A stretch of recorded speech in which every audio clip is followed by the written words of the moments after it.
All right, y'all. Look, the Ravens have a new offensive coordinator, and weirdly enough, I didn't really know how to feel at first.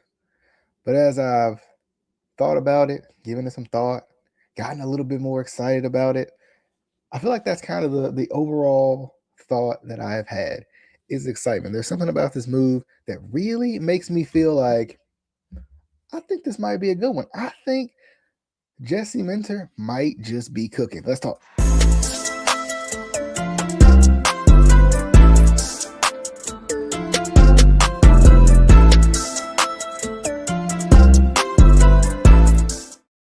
What's up, y'all?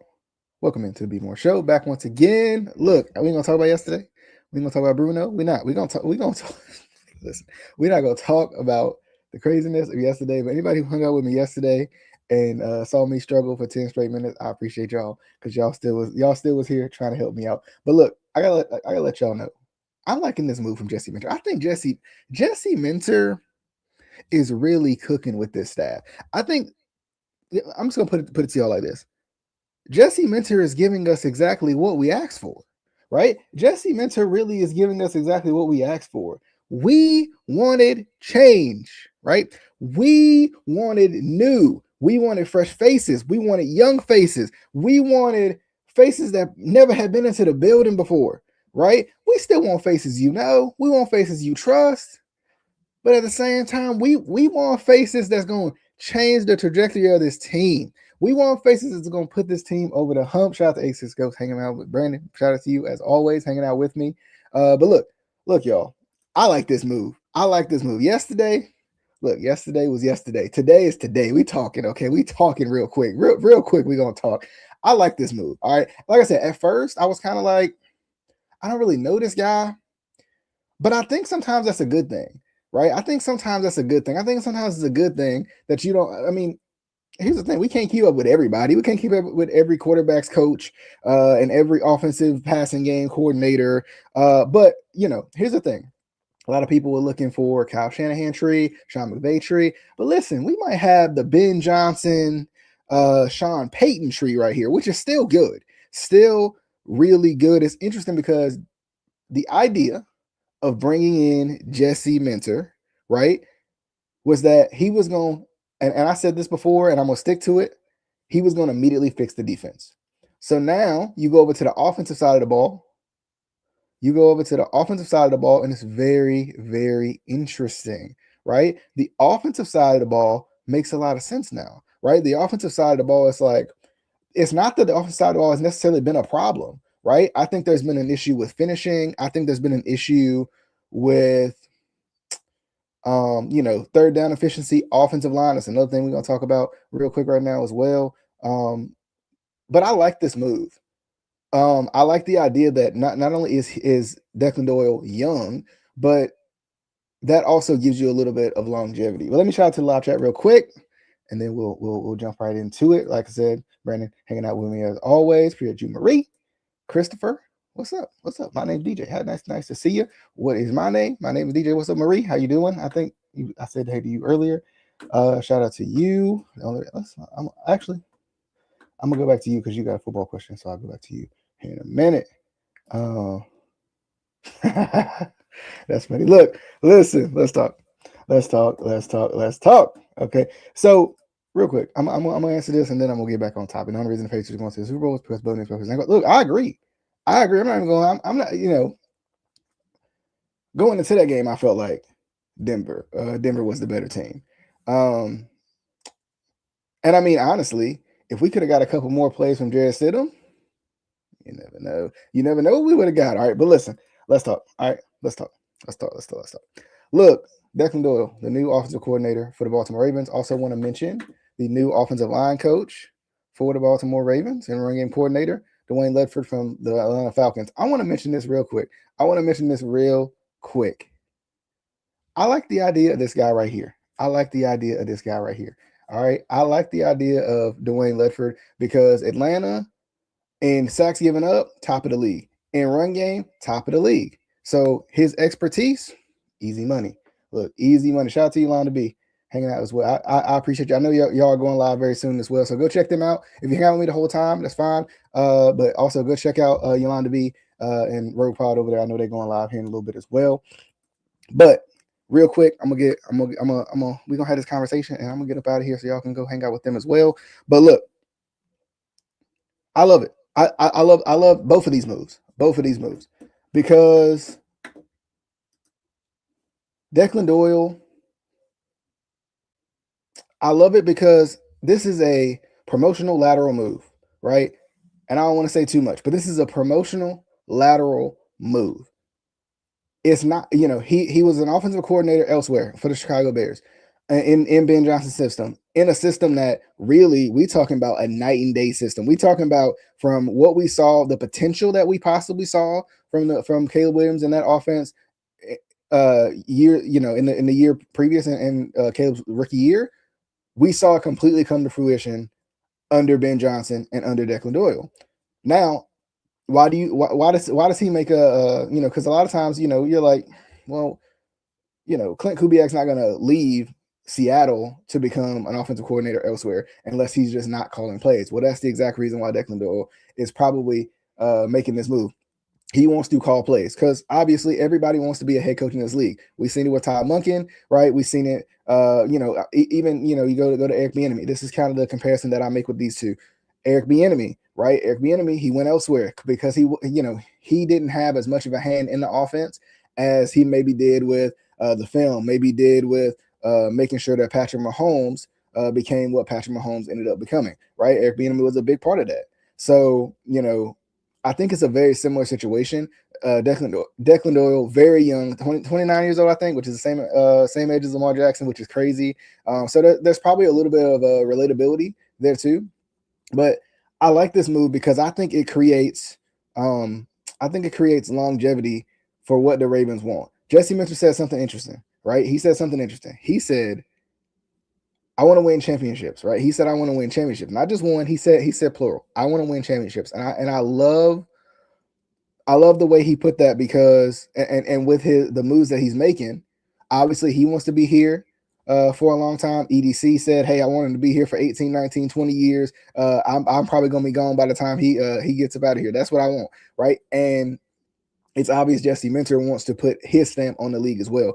And I like this because it's we always talk about the young offensive minds, and Declan Doyle has the potential to be the future of this kind of young offensive mind, group of coaches that's coming up. Like, so the generation after the Sean McVays, the generation after the Kyle Shanahans, right? Two generations, maybe you could say, after like the Andy Reids, if you want to talk about age. But I like this. I love this move. I love this move for like I said, I love the fact that my guy Declan Doyle is getting a promotion, right? I like that he wants to call plays. That shows, that he wants to grow, but also he's been learning under Ben Johnson, and the way Ben Johnson, kind of calls his plays and the way he runs his offense. We kind of saw it. I wouldn't be surprised. I know there's kind of a rumor out there. There's kind of rumors out there about Rashad Bateman and what's going to happen with him. But if Bateman does stick around, I wouldn't be surprised if Bateman has another breakout year because of this style of offense, right? Because of this style of offense. I'm excited for Doyle's kind of introductory press conference because I think we'll be able to hear a little bit more about what he wants to do. Similar to what Jesse Minter said, obviously he said some things like, I want to call the plays, kind of philosophies that he has when it comes to the defensive side of the football.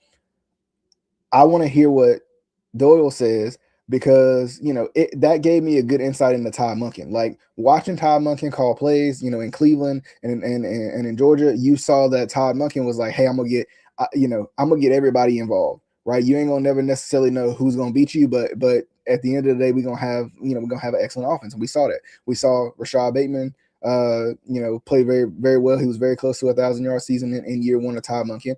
We saw Isaiah Likely really come to age under Todd Monken. We saw Mark Andrews come back after injury and play well under Todd Monken. We saw some other running backs show up under Todd Monken as well. When you talk about, Keaton Mitchell, even Justice Hill. year one for Todd Monken was Justice Hill's kind of breakout year to a certain degree. So, we saw some very good things out of Todd Monken. So I'll be curious to see what Doyle says.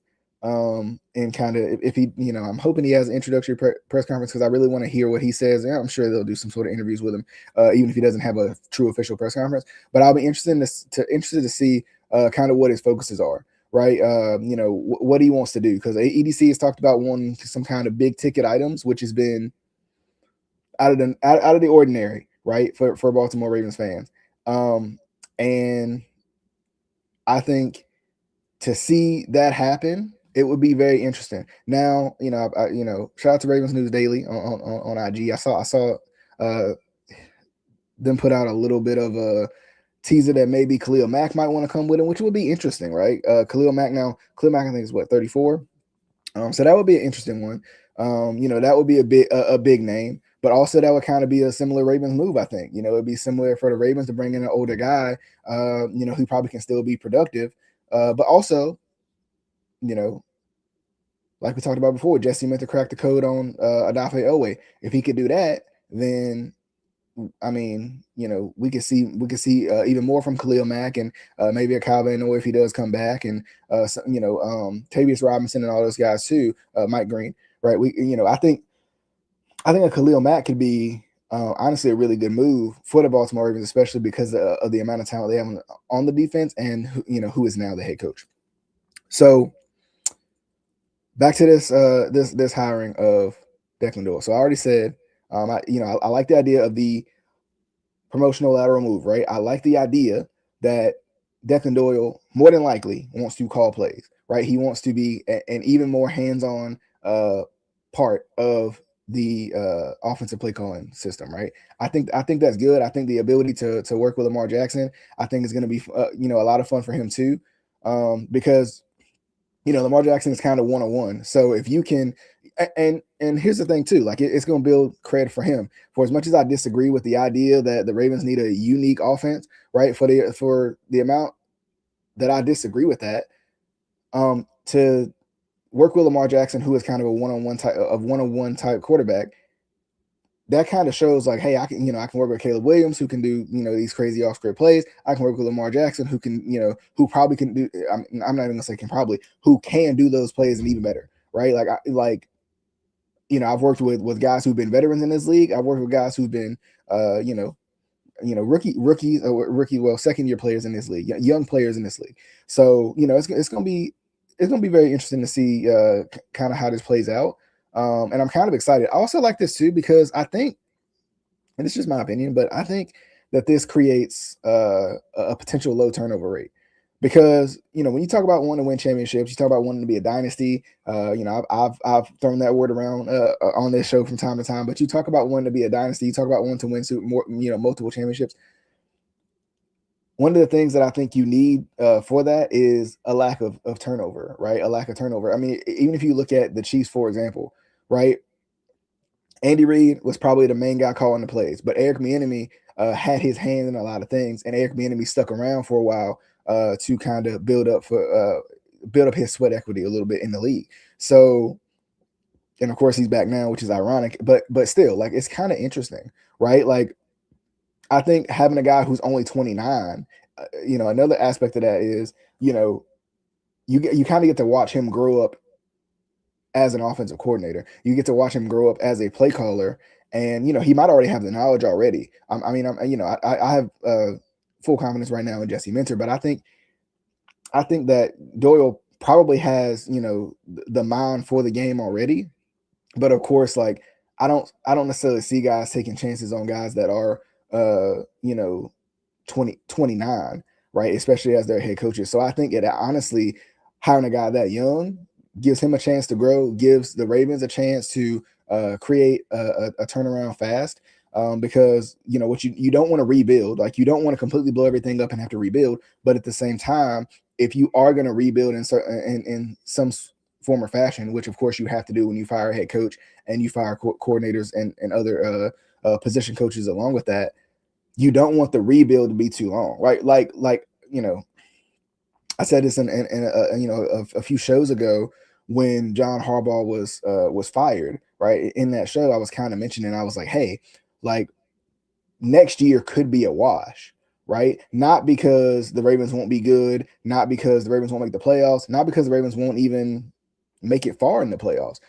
More so, that's just how first year head coaches work, right? You'll have a very successful year, but you'll always feel like you're a year ahead of schedule. But to watch what the Broncos did, to watch what Mike Vrabel has done. Now, Mike Vrabel, first year head coach, but not a first year head coach, like period, right? Like, I mean, obviously he coached with the Titans.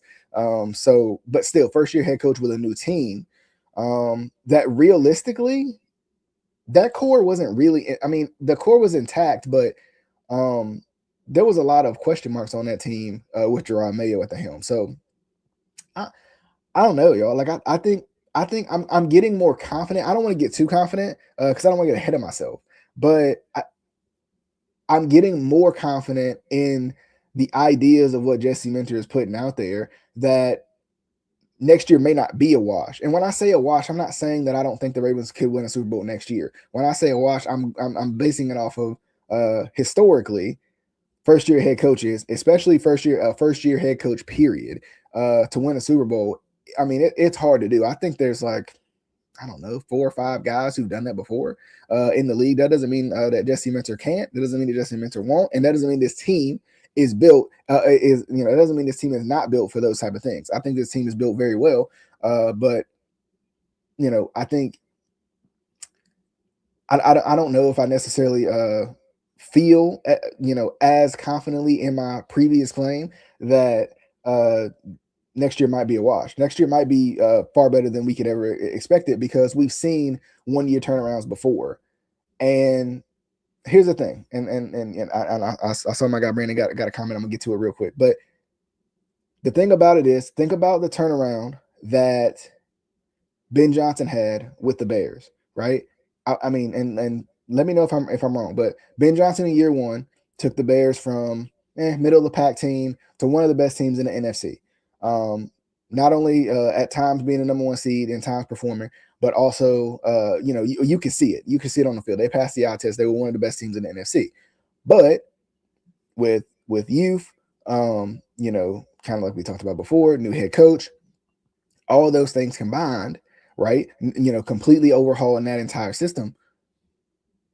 They kind of were a year ahead of schedule. I don't think the Ravens are. I mean, I might give that some thought and really do, really talk about that in its own show. But I don't really think that the Ravens are like that. I think the Ravens are ready to win a Super Bowl yesterday, right? Like we talked about this before. The Ravens are ready to win a Super Bowl yesterday, especially if they fix the things that we've all seen that are obvious holes. If they fix the things that are complete and utter issues, then I think the Ravens are good. I think the Ravens have a good team. I think the Ravens have a good core. They have crucial pieces in the right places. So I think that's another thing too. I may be honestly wrong in my own claim. Way too early to tell, but wrong in my own claim that the Ravens may be kind of good next year, but next year may be a wash. It's possible that the Ravens go very far next year and have a lot of potential next year because, from a coaching perspective, they could be a year ahead of schedule, but from a talent perspective, they could be right on time. Does that make sense? So that's just how I'm feeling. That's just how I'm feeling. So Brandon said, I think we're building a dynamic staff. Not long on experience, but different abilities. Yeah, I think so too. And I think that's where like my thought about next season possibly being a wash, like I think that's why I was kind of leaning that way because you're going to go through an entire overhaul. Then you bring in this young defensive mind who has never been a head coach before. That doesn't mean that, it's not there for him, but or what hasn't, opportunities weren't there, but he's a young defensive mind. It just makes you wonder. It just makes you wonder because I'm trying to think because in the conference championship round, there were 2 defensive minded coaches and there were 2 offensive minded coaches. You had let me see if I can get this right. Sean McVay, Sean McVay for the offensive side. You had Sean Payton on All right, clean up is two Sean's too. Sean Payton on the on the AFC side, and then for defensive minded head coaches, you had Mike Vrabel and you had Mike McDonald, right? And it's kind of interesting, right? That's kind of interesting, and also I just don't know if there's a lot of teams that are in the position that the Ravens are right now, talent wise, from a talent perspective. Um, as I think about it in real time, like even when you think about the Seahawks, you don't have that elite quarterback when Mike McDonald takes over. So that's that, right? When you think about even when Sean McVay took over as head coach for the Rams, I think they went to the Super Bowl in what, year 2 for Jared Goff? Or, I mean, not for Jared Goff, but year 2 for Sean McVay. And I mean, you're talking about a young quarterback at that time. So I think veteran leadership, I think, is also good. You got veteran leaders on the defense, you got veteran leaders on the offense, and veteran superstar players too. I mean, honestly, I'm gonna have to give that some thought. I really am. I'm gonna have to give that some thought and come back to y'all and really dive into that, because I think that's a really good conversation to have about whether next year could be the year that the Ravens get over the hump, or and that would be probably history making within itself too. So we'll see. Let me make sure I answer this though. So once again, Brandon said, I think we're building the dynamic staff. And that's a good thing too. Like, I think even when you think about some of these younger guys getting head coaching jobs, right? So you think about Mike McDonald. Yeah, Mike McDonald was pretty young when he got his job with the Dolphins. Kyle Shanahan, same thing. Sean McVay, same thing, right? So a lot of the offensive minds tend to be pretty young anyway. And I think the good part about that,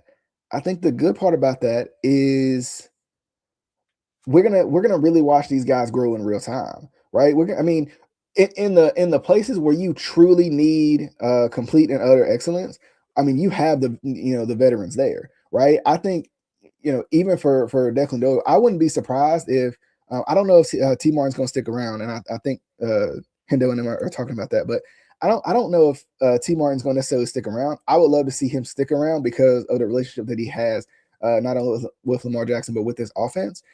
I wouldn't be surprised if there's a veteran in the room for this team when it comes to offensive coaching. To just be the veteran voice in the room for Declan Doyle as he continues to develop, right? I wouldn't be surprised by that, right? Because we even saw with Zach Orr, they brought in Chuck Pagano, right? They brought in Chuck Pagano to kind of be the veteran in the room in that case, right? So for a guy who hasn't really called plays before. Now, like I said, I think it also depends on who you learn under, and if you're really ready. And like I said, I love this move. I think this, I may be putting too much on this move, but I like the idea of this move. And another thing too, and I'm gonna get up out of here, but another thing too is when you hire Ledford for your offensive line coach who's seen success in this league. I mean, this might be what we're talking about.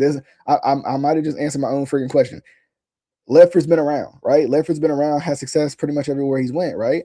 And when you look at Dwayne Ledford, and especially when you look at his previous job with the Atlanta Falcons and how good they were, and where they ranked in certain places, he might be that guy who, how do I put this?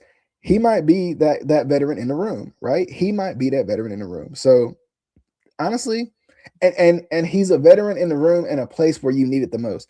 When it comes to the run game, when it comes to the offensive line, those are and run game aside, we know the run game is fine, but offensive line wise, that's where the Ravens need their biggest rebuild, right? That's where the Ravens need to make their biggest changes. So I don't know. I'm liking it more and more. I'm liking it more and more. And like I said, I'm gonna have to look into that, and we're gonna have to talk about that again. I think we're gonna have to talk about that in a later show. Because I don't want to get too much off topic, but I think we're gonna have to talk about that. That's gonna be very exciting. Also, more things to talk about this week. The whole Justin Metabike, a potential update there. He's back out on IG, giving us some positive vibes. So there might be something there. I mean, if we can get him, look, listen. I don't want to get too excited. I mean, it's just the start of the offseason. They ain't even played the Super Bowl yet. There's not even been a championship, a champion crown, and I'm already ready for September. Okay, I'm already ready for the 21st night of September. Never mind. Look, I'm already ready, y'all. Okay, look, I'm excited. I'm not gonna lie to you. I'm excited. It's an exciting offseason. It's been a while since the Ravens have done this. And we've kind of been, as fans, been able to be so involved in it. So I mean, this is fun. Look, this is fun. I think the moves that Jesse Minter is making right now are big, and maybe I'll do something where I kind of sit down and really look into the moves as well and see how they fit with this piece. Because if they can, I'm telling y'all, like I just feel like the Ravens got the core right now, and if the Ravens can, I think if the Ravens can truly build this offensive line. Right, if they can build this offensive line, I honestly, like I said, I think Ronnie's fine. I think Linderbaum's fine, right? I mean, Fowler is the biggest issue, right? Like, but I mean, even both of those guards, if they can, get a veteran on one side or the other, like I said, I think the tackles are fine. I think the tackles in the center, I think is fine, but I think the guards are the problem, and I think they make everybody else look bad. But they change that out. Especially if they, maybe you get a first rounder. I know it's not the mock way, but maybe you get a first rounder at one of the guards, and then you get a veteran at the other guard. I'm telling you, I'm just throwing it out there. I mean, now, obviously a lot of people probably want a pass rusher. I'd rather get a proven pass rusher. That's just me. I'm tired of taking the chances on the rookies. We'll talk about that a little bit later too. But look, y'all, I got to get up out of here. Definitely hope you guys enjoyed the show. I appreciate my live viewers for hanging out with us for the show. But look, man, I'm excited. I like what Jesse Minter's doing. I kind of like where his head's at. Right, I like where his head's at. He's hiring these young guys, and if you trust what? If you trust Jesse Minter, right? If you trust Jesse Minter, then I think the staff that he creates is obviously guys that he trusts. So that's also a good thing. Obviously he's gonna have a say in the staff. He may not have like the last word, but he'll have a say in the staff. Because I don't remember if he's fully in charge of those guys. But look, y'all. Look, I gotta get up out of here. Look, Brandon. I'm telling you, it's gonna happen. It's gonna happen. I promise you, it's gonna happen. I'm not just pulling your leg either. It's going to happen. 86 Ghost, Brandon, B2 will be on the show. It's gonna happen. I'm marking my words. I'm gonna make sure I put it in the agenda so it can happen. But look, y'all, I definitely appreciate y'all for hanging out with us during this show. Had a lot of fun. What do y'all think? Let me know down below. I gotta know what y'all think about this Declan Doyle hire. Honestly, for a guy who I felt like, and maybe this is me, maybe I'm naive, but for a guy who felt like was kind of a relative unknown, from the comments that I've seen, right? I haven't seen videos yet, but I have, I've kind of peeked into the comment section. Everybody seems excited, right? Everybody seems excited. Everybody seems like, hey, like fresh faces. We like this. So I'm excited. I'm excited. It's going to be very, very exciting. I appreciate y'all for coming by as usual. Real quick, let me shout out to the live chat, at least y'all that hung out with us and commented. Marie, appreciate you as always. Again, Christopher, appreciate you. DFHC, the man, appreciate you as well. Of course, 86 Ghost.